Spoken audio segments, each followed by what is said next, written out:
بسم اللہ الرحمن الرحیم۔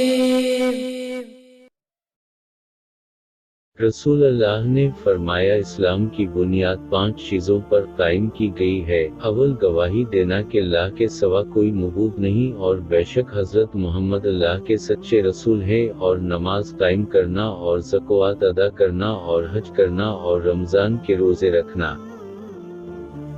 آپ نے فرمایا کہ ایمان کی ساڑھ سے کچھ اوپر شاخیں ہیں، اور حیا، شرم بھی ایمان کی ایک شاخ ہے۔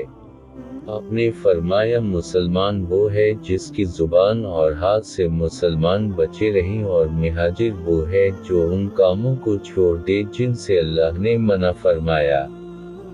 عبداللہ امام بخاری نے فرمایا اور ابو معاویہ نے کہ ہم کو حدیث بیان کی داؤد بن ابی ہند نے، انہوں نے روایت کی عامر شبی سے، انہوں نے کہا کہ میں نے سنا عبداللہ بن عمرو بن عاص سے، وہ حدیث بیان کرتے ہیں جناب نبی کریم سے، وہی مذکورہ حدیث، اور کہا کہ عبداللہ نے روایت کیا داؤد سے، انہوں نے عامر سے، انہوں نے عبداللہ بن عمرو بن عاص سے، انہوں نے نبی سے۔